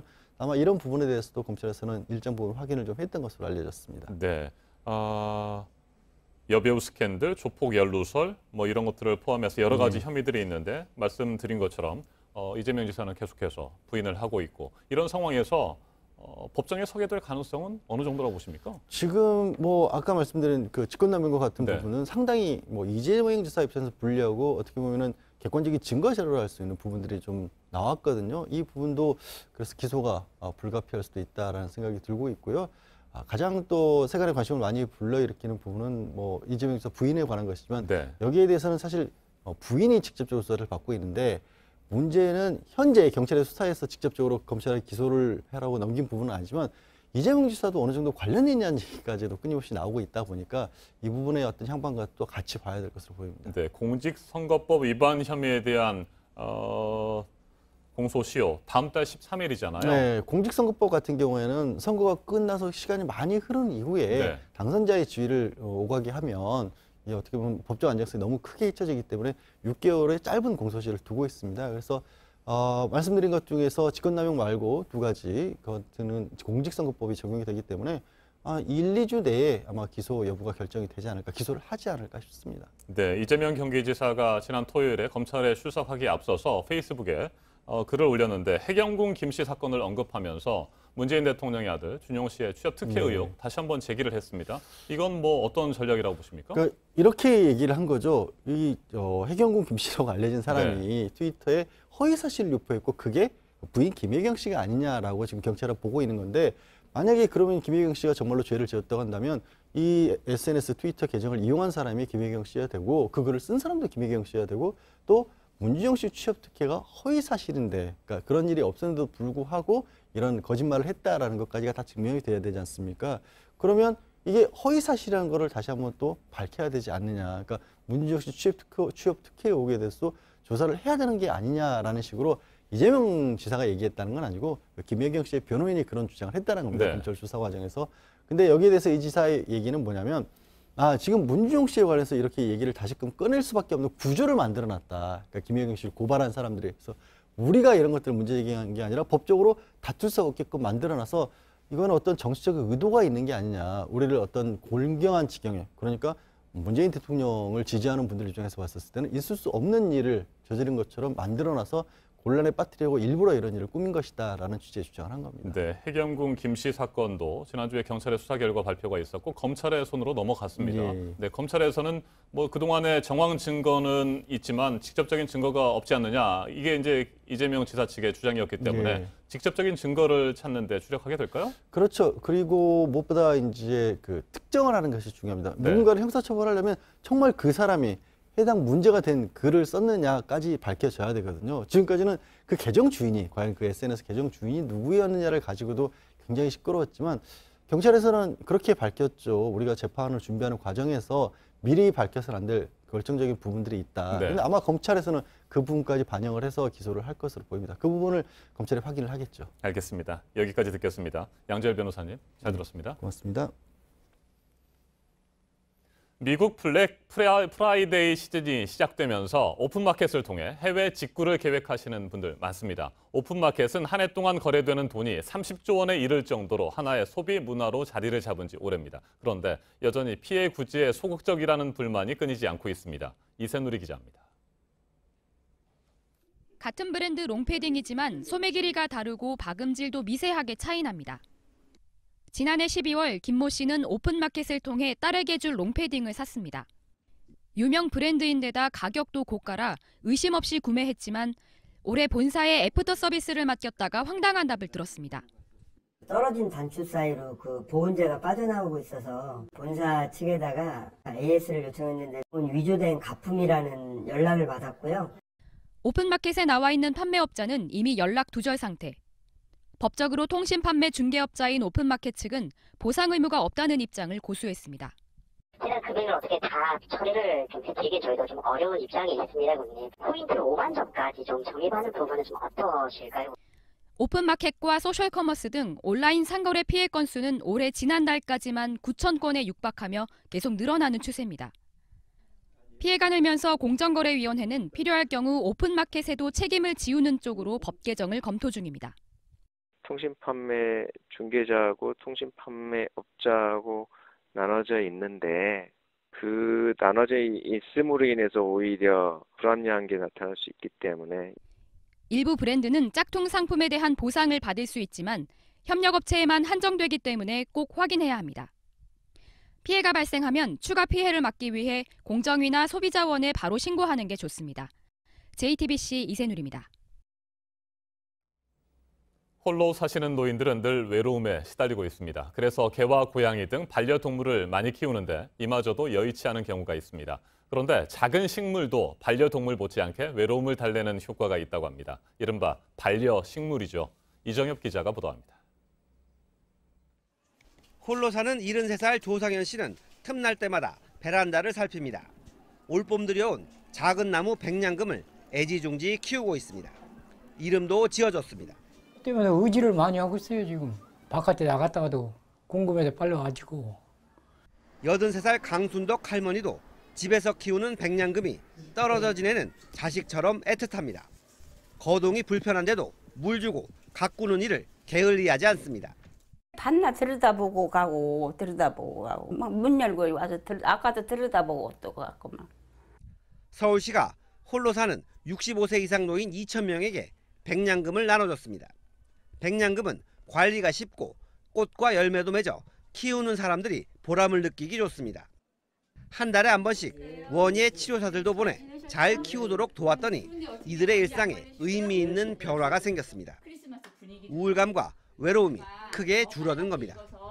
전문가들은 개나 고양이가 하는 역할과 크게 다르지 않다고 지적합니다. 이 어느 날 갑자기 나한테 그런 꽃을 피워주거나 그런 걸 보여줄 때 그 기쁨이 그 동물이 보여주는 그 기쁨 못지않게 좋은 효과가 있는 것 같아요. 서울시는 정서적 효과가 확인된 만큼 독거노인에 대한 반려식물 보급을 확대할 계획입니다. JTBC 이정엽입니다.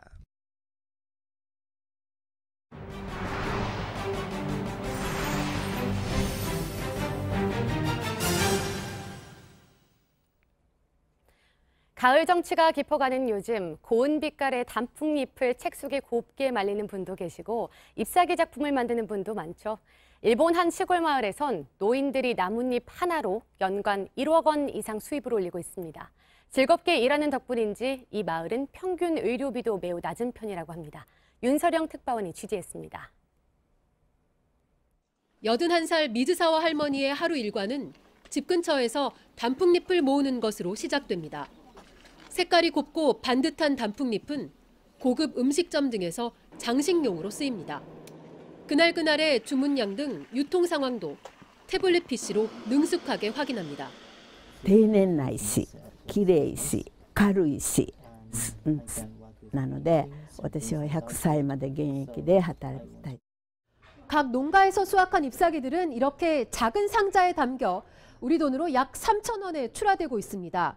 실제 시장에서 판매되는 가격은 그보다 2배가 넘습니다.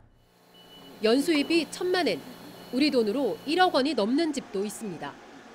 가미카츠는 65세 이상 고령화율이 50%를 넘지만 평균 의료비는 도쿠시마현에서 가장 낮은 편입니다. 사업 경험이 없는 이들이 성공할 수 있었던 배경엔 판매와 유통을 전담하는 한 회사의 역할이 컸습니다. 産業福祉という言葉を使うんですけれども、病院行ったりとか施設に入ってお金を使うことがない。そうするともう上と下というか好循環になる。 다만 고령층의 높은 수입이 새로운 소비로 이어지지 못한다는 지적도 나옵니다. 도쿠시마 가미카츠에서 JTBC 윤서령입니다. 길고 긴 진통 끝에 영국과 유럽연합 EU가 영국의 EU 탈퇴 방식과 조건을 담은 브렉시트 합의문에 공식 서명했습니다. 이제는 양측 의회의 비준 절차만 남아있는데 순탄치 않을 것으로 전망됩니다. 비준을 통과하면 영국은 내년 3월 29일에 EU를 공식 탈퇴하게 됩니다. 이재승 기자가 보도합니다. 벨기에 브뤼셀에서 열린 유럽연합 특별정상회의에서 영국과 EU 지도자들이 브렉시트 합의문에 마침내 서명했습니다. 2016년 6월 영국이 국민투표를 통해 EU 탈퇴를 결정한 지 2년 5개월 만입니다. EU와 영국은 양측 의회의 비준 동의를 받는 절차에 들어갔습니다. 의회를 통과하면 내년 3월 29일 영국은 EU를 떠나게 됩니다. 다만 2020년 말까지 전환 기간을 둬 현행대로 EU의 제도와 규칙이 적용됩니다. EU 의회 승인은 비교적 순탄하게 이뤄질 전망입니다. 관건은 영국 의회의 비준 여부입니다. 영국 보수당 강경 브렉시트파 의원뿐 아니라 EU 잔류를 선호하는 노동당 등 야당 의원들도 정부의 브렉시트 합의에 부정적입니다. 영국 메이 총리가 의회 비준에 실패하면 전개될 시나리오는 4가지입니다. EU와 재협상에 나설 수도 있지만 EU와 합의 없이 탈퇴하는 노딜 브렉시트가 현실화될 수 있습니다. 또 메이 총리가 물러나면서 조기 총선이 치러질 가능성이 있고 제2 브렉시트 국민투표가 실시될 여지도 있습니다. JTBC 이재승입니다. 한국인 여성 유학생이 집단 폭행을 당한 영국 런던의 옥스퍼드 서커스 거리에서 한국 교민들이 약자들에게 안전한 사회를 만들고 정의를 구현하자는 선언문을 내걸고 촛불 집회를 열었습니다. 주부와 어린이 등으로 구성된 집회 참가자들은 증가하는 혐오 범죄에 맞서 정부와 경찰이 보호에 적극 나서야 한다고 촉구했습니다. 이들은 전단지를 나눠주며 폭행 목격자들이 연락을 해줄 것을 요청했고 다음 주말 더 큰 규모의 촛불 집회를 열고 철저한 수사를 촉구할 계획입니다. 아프리카 우간다에서 유람선이 전복돼 지금까지 31명 이상 목숨을 잃었습니다. 현지 시간 24일 빅토리아 호수에서 승객 90여 명이 타고 있던 유람선이 뒤집혔습니다. 사고 유람선의 정원은 50명인데 2배에 가까운 승객이 타고 있었는데요. 지금까지 최소 31명이 사망했고 구조된 승객은 27명에 불과해 인명피해가 더 커질 것으로 우려됩니다. 당국이 구조 활동과 함께 정확한 사고 원인을 조사 중입니다. 배에서 불길과 함께 검은 연기가 치솟습니다. 호주 골드코스트 인근 바다인데요. 제트스키들이 화재 선박 근처를 맴돌며 선박을 향해 물보라를 일으킵니다. 소방대가 출동하기 전 급한 대로 불을 끄려는 건데요. 나중엔 10여 대의 제트스키가 모였습니다. 다행히 인명피해는 없었는데요. 이후 출동한 소방대는 제트스키의 초기 진압 덕에 더 쉽게 불을 끌 수 있었다고 전했습니다. 남미 최고의 축구 클럽을 가리는 코파 리베르타도레스 결승 2차전을 앞두고 최악의 폭력 사태가 발생했습니다. 버스를 향해 달아든 돌에 유리창이 깨집니다. 버스엔 보카 주니어스 축구팀의 선수들이 타고 있었는데요. 리버플레이트 팀의 축구 팬들이 결승전 상대인 보카 주니어스 선수단의 버스를 막아서고 공격한 겁니다. 일부 선수들이 부상을 입고 병원으로 이송됐고 리버플레이트 팬 30명이 체포됐습니다. 남미 축구연맹은 결승전이 무기한 연기될 것이라고 밝혔습니다. 한 남성이 현금 자동 입출금기를 거칠게 잡아뜯습니다. 러시아 서부 사마라에서 CCTV에 포착된 영상인데요.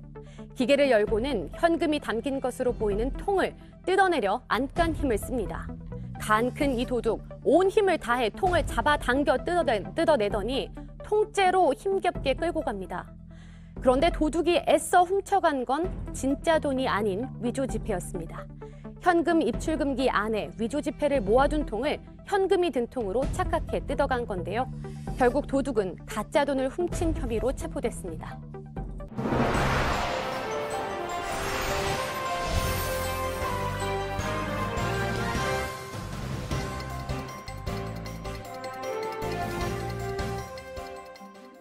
네, 월요일 아침 8시 6분 지나고 있습니다. 그제 서울 충정로 KT지사에서 난 불로 통신장애가 아직 완전히 해소가 되지 않아서 인근 지역 주민들의 불편이 이어지고 있습니다. 완전 복구까지는 길게는 일주일은 걸릴 것으로 예상이 되고 있는 상황인데요.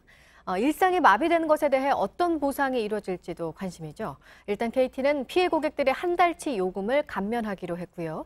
자영업자들에 대해서는 별도로 보상책을 검토할 예정입니다. 이혜원 기자가 보도합니다. 경찰과 소방당국이 어제 1차 감식을 벌인 결과 KT 아현지사 건물의 지하통신구 150m 중 79m가량이 불에 탄 걸로 나타났습니다. KT 측은 어제 자정을 기준으로 휴대전화 등 무선통신이 70% 이상, 인터넷은 97% 이상 복구됐다고 밝혔습니다.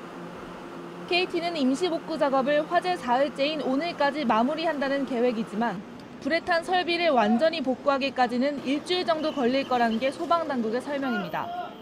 KT는 이번 화재로 피해를 입은 유무선 통신 서비스 가입자에게 한 달치 요금을 감면해주기로 결정했습니다. 보상금은 직전 3개월 동안의 평균 사용 요금을 기준으로 책정하게 됩니다.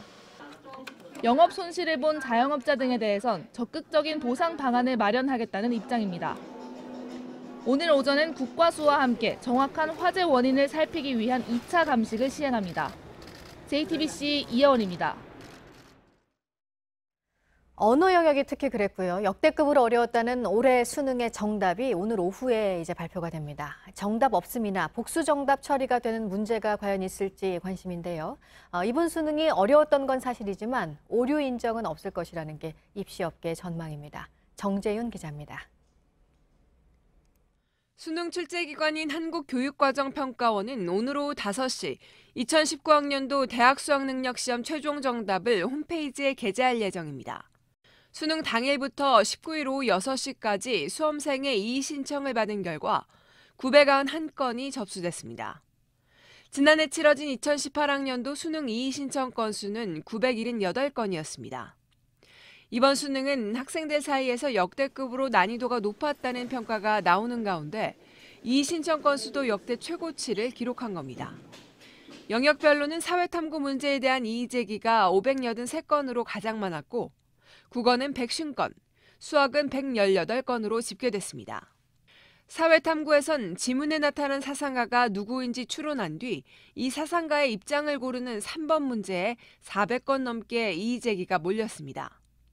또 국어에서는 과학과 철학이 융합된 지문의 내용을 이해한 뒤 이를 바탕으로 만유인력에 대한 제시문을 해석해야 하는 31번 문항에 대한 이의 제기가 많았습니다. 1994학년도 수능 이후 복수 정답 처리되거나 정답 없음으로 전원 정답 처리된 건 모두 8문제입니다. 2019학년도 수능 성적은 다음 달 5일 수험생들에게 통시될 예정입니다. JTBC 정재윤입니다. 무언가 본다는 게 눈으로만이 아니라는 걸 보여주는 사람들이 있습니다. 강나현 기자가 전해드립니다. 그저 회색의 커다란 동물인 줄만 알았습니다. 그런데 이곳의 코끼리들은 다릅니다. 난생 처음 살아있는 코끼리를 직접 만져본 시각장애인 학생들. 눈이 아니라 손과 귀로 보고 만든 코끼리는 훨씬 개성이 넘칩니다. 신현빈 군도 시각장애인을 위한 이 미술 교육을 통해 화가라는 꿈을 꾸게 됐고 이번 입시에서 미술대학에 합격했습니다. 다른 사람들이 눈 하나로만 그 그림이나 어떤 작품에 이렇게 뛰어든다면 저는 손이라는 눈과 조금 불편하거나 힘든 눈일지 몰라도 많은 것들을 볼 수 있게 해주는 소중한 눈이기 때문에.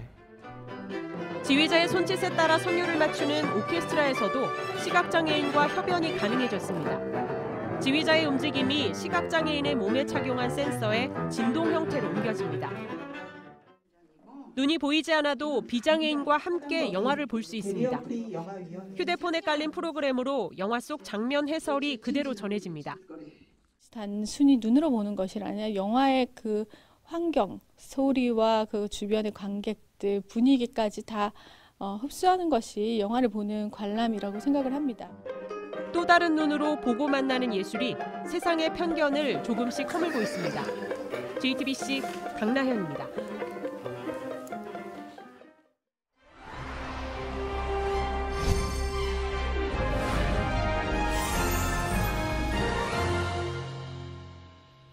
유엔 안전보장이사회와 미국이 남북 철도 연결 공동조사에 한해 대북 제재를 면제해주기로 결정했죠. 교착 상태에 빠졌던 북미 대화가 물꼬를 틀 수 있을지 주목됩니다. 문재인 대통령은 이번 주 G20 정상회의 참석을 계기로 또 한 번 비핵화 외교에 나섭니다. 최인택 중앙일보 국제전문기자와 한 걸음 더 들어가겠습니다. 어서 오세요. 안녕하십니까. 네, 유엔 안보리에 이어서 미국도 남북 철도 연결 공동조사에 한해서 대북 제재를 면제해주기로 결정했습니다. 공동조사에 필요한 물품이라든지 장비를 자유롭게 북한으로 반입할 수 있다 이런 거죠? 예, 그렇습니다. 특히 이제 문제가 되는 건 유류인데요. 네. 기름을 싣고 이제 기관차가 북한 철도를 쭉 다니면서 철도의 현황 그리고 이제 뭘 준비해야 되는지 뭘 개선하고 그리고 나중에 이제 그 연결과 인프라를 서로 이제 강화할 때 어떤 조치, 어떤 자원, 어떤 비용이 필요할지를 이제 확인하는 과정인데요. 지금까지 보면은 안보리와 미국이 이제 이중으로 북한에 제재를 하기 때문에 유엔 안보리와 미국에 대한 동시 설득 그리고 이제 그 앞으로의 대화를 위해서 필요하다. 그리고 이제 어떤 그 비핵화 이후에 북한이 얻을 수 있는 이점을 보여줄 수 있다. 뭐 이런 점을 바탕으로 해서 우리가 이제 설득, 대화 이런 노력이 일단 이제 첫 관문을 뚫은 것으로 평가할 수 있겠습니다. 네. 근데 이제 미국이 이렇게 호의적으로 나온 건 지금 북미 고위급 회담이 언제 열리냐 얘기가 지금 한참 나오고 있는 상황이기 때문에 북한에 대해서 어떤 메시지를 주고 분위기를 만들려는 그런 의도로 볼 수 있을까요? 그렇죠. 대화의 물꼬를 트고 일단 뭐 이 정도까지는 해줄 수 있다. 네. 인프라는 나중에 이제 비핵화를 위해서 비핵화를 한 다음에 국제사회가 우리가 한국이 투자가들이 줄 수 있는 그런 어떤 이제 그 큰 선물이 되고 북한에도 이익이 될 수 있기 때문에 그런 거를 이제 앞으로 뭐 어떻게 될 것이라는 걸 보여주면서 북한을 이번 대화의 장으로 이제 끌어내는 큰 유인책으로 볼 수 있겠습니다. 네, 이 같은 분위기라면 올해 안에 남북 철도 연결을 위한 공사 착공식도 가능할까요? 착공식은 어떤 상징적인 의미 행사죠. 네. 임종석 그 대통령 비서실장도 얘기를 했습니다만은 착공을 할 가능성은 상당히 이제 크다고 하겠습니다. 그런데 어떤 그 상징적인 행사 이상의 의미는 없지 않을까 생각이 드는 게요. 이게 이제 그 진짜 연결이 되고 어떤 투자가 이루어지려면은 대북 제재가 뭐 본격적으로 해제가 돼야 되고 그러기 위해서는 북한이 비핵화 조치에 한 걸음 더 나가야 되는데 지금 이 두 가지가 서로 맞물려서 교착 상태에 있지 않습니까? 그렇기 때문에 뭐 실질적인 진전보다 어떤 이제 상징적으로 깃발 하나 꽂는 정도의 의미가 있다고 하겠습니다. 네. 지금 뭐 고위급 회담 일정 얘기도 나오고 있는 상황이고 미국도 이렇게 나왔는데 북한은 좀 조용한 것 같아서요. 왜 그런 걸까요? 지금 뭐 여러 가지가 있는데요. 북한 네. 입장에서도 지금 뭐 몇십 년간 개발한 핵을 지금 뭐 뭘 받고 이제 이걸 비핵화로 가느냐, 어디까지 비핵화를 하느냐를 두고 이제 내부적으로도 상당한 진통이 있어 보입니다. 네. 김정은 위원장도 지금 그러한 그 북한 내부의 사정 때문에 여러 가지 조율 과정이 필요할지도 모릅니다. 그리고 지금 뭐 북한 입장에서는 그 남북 철도 이것도 굉장히 이제 큰 물꼬를 시작하는 의미는 있겠습니다만은 지금 북미 정상회담 그리고 이제 2차 남북 정상회담을 위해서 2차가 아니죠. 이제 그 뭐 서울 답방이라든지 이런 큰 행사를 위해서 준비를 해야 되는데 이 준비가 이제 북한 입장에서는 보통이 아니죠. 네. 그리고 이를 위해서 어떤 이제 타협이라든지 기싸움을 해야 되는데 지금 뭐 남북 철도는 하나의 이제 작은 문제로 북한이 볼 수밖에 없는 네. 그런 상황으로 평가할 수 있겠습니다. 네, 갑자기 연기됐던 북미 고위급 회담이 이르면 이달 말에 열릴 것이다. 구체적으로는 27일, 28일쯤 열릴 것이다. 이런 뭐 예상도 나왔습니다만 현지 시간과 미국 현지 시간과 말이죠. 약간의 차이가 있긴 합니다만 당장 내일과 모레예요. 이게 뭐 가능할 것 같지가 않은데 어떻게 보십니까? 그걸 또 하려면은 미국 측에서 당사자인 폼페이오 국무장관이 네. 뭐 어딘가 날아가든지 뭐 손님을 맞아야 되는데 네. 그러기 위해서는 이달 30일 아르헨티나 수도 부에노스아이레스에서 G20 네. 정상회의가 있는데 거기에 참가하기로 되어 있습니다. 트럼프 대통령이 가기 때문에 이거는 이제 국제적인 재정적 안정을 위해서 하는 회의이기 때문에 뭐 중앙은행장이나 이런 사람들도 가고 지금 정상회담이라 정상들이 가는데 국무장관이 이제 뭐 따라가야 할 정도로 다양한 지금 의제가 있습니다. 그리고 그 미러 정상회담도 G20 회담에서 지금 뭐 예정돼 있기 때문에 국무장관이 안 갈 수가 없고 이를 위해서도 굉장히 지금 바쁜 와중이죠. 네. 그리고 이제 아무리 통상 문제지만 외교를 담당하는 미국 국무장관이 미중 정상회담에서 큰 역할을 할 수밖에 없기 때문에 지금 한반도는 우선순위에서 조금 밀릴 수 있지 않을까 그렇게 이제 짐작을 할 수 있겠습니다. 그러면 지금 말씀하신 대로라면 북미 고위급 회담은 12월 초 이후로 이제 넘어가는 상황인데 그러면 이제 우리 문재인 대통령 입장에서는 좀 마음이 달라집니다. 이 G20 정상회의 전에 북미 고위급 회담이 열리지 않고 그 뒤로 넘어갔다는 건 그렇지 않을까요? 그렇죠. G20 회담은 전 세계적인 재정 경제 문제를 가지고 이제 의논하는 회담입니다만은 이번에 독특한 게 네덜란드가 초청국으로 참가를 합니다. G20 네. 회원국은 아닌데 네덜란드는 지금 현재 유엔 안보리 비상임 이사국으로서 유엔 안보리의 지금 의장국을 맡고 있습니다. 그리고 이제 G20 회원국인 남아프리카 공화국이 내년도 의장국을 맡을 예정입니다. 네. 지금 현재와 이제 차기 의장국을 두고 유엔 안보리를 상대로 어떤 대북 제재 완화 관련 뭐 설득이라든지 외교가 가능하고요. 지금 미국 트럼프 대통령과 문재인 대통령 간에 뭐 정상회담을 강하게 지금 추진하고 있는데 그 경우에도 이런 뭐 제재 완화라든지 이런 얘기를 할 수가 있고 그리고 지금 뭐 한반도를 둘러싼 뭐 일본 그리고 중국, 러시아 정상들이 다 모이는 자리입니다. 네. 그래서 굉장히 이제 어떤 얘기하기 편한 장이기 때문에 이를 우리 측으로서는 활용하려고 하는데 그 전에 북미 고위급 회담이 있으면은 물꼬를 트고 여러 가지 얘기를 진행하기가 쉬운데 그렇죠. 거기 없으면 이제 굉장히 가서 좀 깝깝한 상황이 될 가능성을 배제할 수 없는 거죠. 네, 말씀하신 대로 문재인 대통령과 트럼프 대통령이 G20 정상회의 기간에 한미 정상회담을 가질 것으로 보이는데 이 자리에서 2차 북미 정상회담 등에 대해서 좀 더 진전된 얘기들이 오간다면 김정은 위원장의 연내 서울 답방 다시 좀 더 가시화되지 않을까 이런 생각도 드는데 어떻게 보십니까?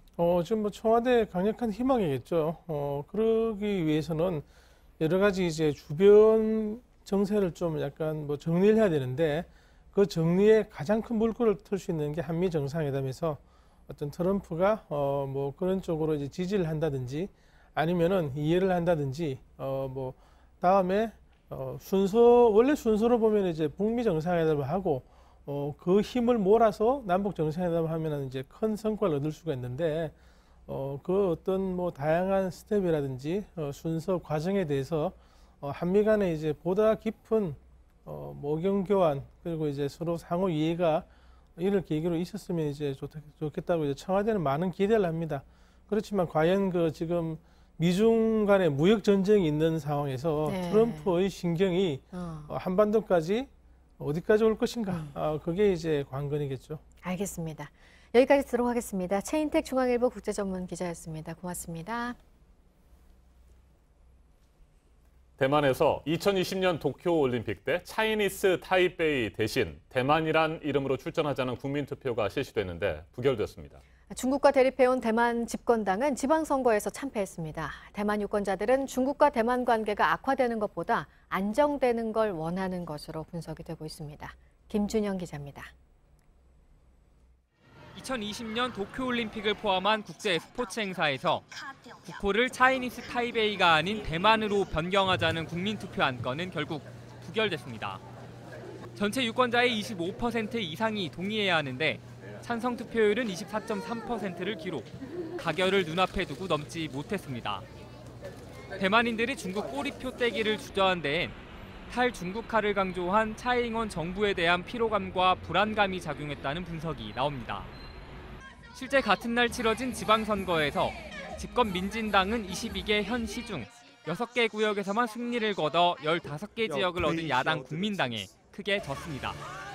중국 마샤오관 대만 사무판공실 대변인은 이번 선거 결과에 대해 양안관계 발전을 바라는 대만 민중의 희망과 경제와 민생의 개선을 바라는 염원이 크게 반영됐다고 환영하는 논평을 냈습니다. 이어 국호 변경안 부결에 대해 대만 독립은 실패로 정해져 있다고 말했습니다. 차이 총통은 이번 결과로 전국 장악력이 약화되는 것은 물론 2020년 재선에도 빨간불이 켜졌습니다. JTBC 김준영입니다. 프로배구 지난해 챔피언인 대한항공이 강서부를 앞세워 삼성화재를 꺾고 5연승을 달렸습니다. 대한항공 곽승석은 서브와 블로킹, 백어택을 3개 이상씩 올리는 트리플 크라운을 올 시즌 벌써 2번째 기록했습니다. 여자부에서는 GS 칼텍스가 국내 선수들의 활약으로 KGC 인삼공사를 물리치고 선두 자리를 탈환했습니다. 조민중 기자입니다.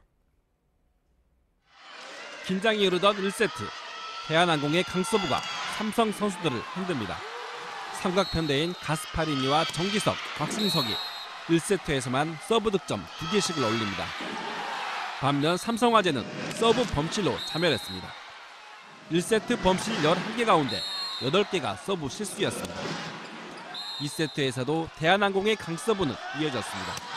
20대 19로 간신히 앞서던 대한항공은 곽승석의 서브 득점과 정기석의 다이렉트 공격으로 2점을 벌며 점수차를 벌렸습니다.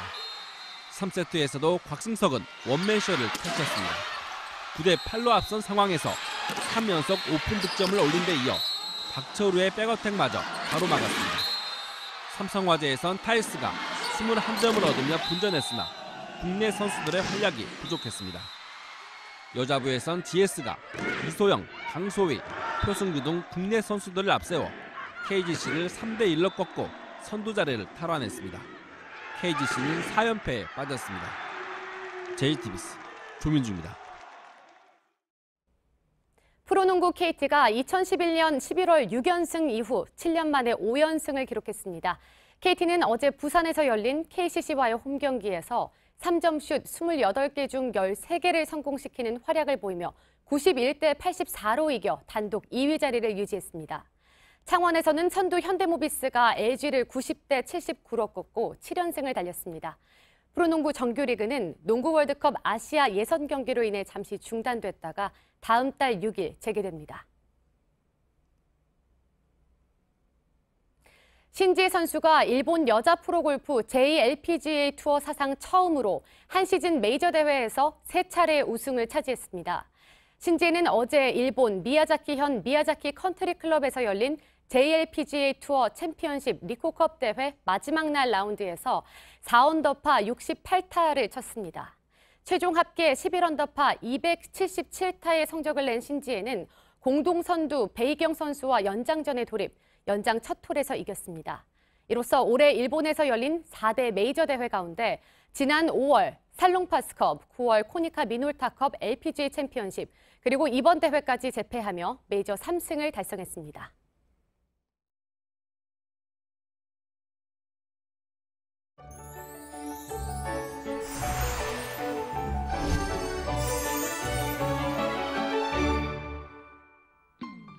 날이 풀리고 초미세먼지가 찾아왔습니다. 현재 출근길 전국 대부분 지역의 공기가 무척 탁한데요.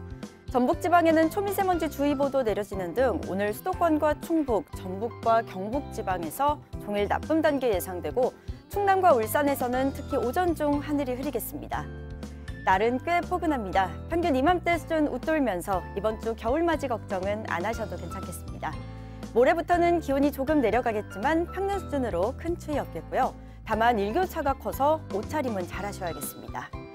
현재 미세먼지 때문에 하늘이 흐린 데다가 곳곳 아침 안개까지 짙게 드리워져 있습니다. 가시거리 100m 안팎까지 짧아진 곳들이 많아서 안전운전 하셔야겠고요. 한편 제주도는 약한 기압골의 영향으로 오후 한때 비가 조금 내리겠습니다. 강수량은 5mm 미만으로 예상됩니다. 낮 동안 어제보다 더 포근하겠습니다. 서울이 13도, 대전과 청주, 대구가 14도, 광주는 16도, 부산이 17도까지 오르겠고요. 북한은 함흥이 최고 14도, 평양이 12도로 우리나라보다는 조금 낮겠습니다. 내일도 대기 정체로 먼지 농도가 높겠고 거기에 중국발 스모그까지 더 유입되면서 공기는 더욱 탁할 것으로 예상됩니다. 또 아침에 경기 북부와 강원 영서 북부에는 비나 눈이 조금 내리겠습니다. 기상정보였습니다. 아침엔 뉴스워치, 오늘 하루 관심을 가지고 지켜봐야 할, 기억해야 할 뉴스 끝으로 정리해드립니다. KT 서울 아현지사 화재의 정확한 원인을 파악하기 위한 경찰과 소방, 한국전력 등 관계기관의 합동 감식이 오늘 진행됩니다. 국립과학수사연구원까지 참여하는 오늘 감식에서는 각종 장비를 동원해 정확한 발화 지점과 원인, 책임 소재 등을 가리게 됩니다. KT 측은 어젯밤 자정을 기준으로 휴대전화 등 무선 통신은 70% 이상, 인터넷은 97% 넘게 복구됐다고 밝혔습니다.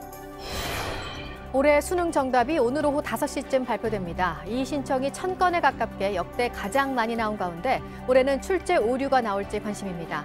수능 성적은 다음 달 5일에 수험생들에게 통보됩니다. 정부와 여당이 이 시각 국회에서 회의를 열고 영세 자영업자의 부담을 줄여주기 위한 카드 수수료 개편 방안을 논의하고 있습니다. 구체적인 카드 수수료 인하 폭도 오늘 발표될 것으로 보입니다.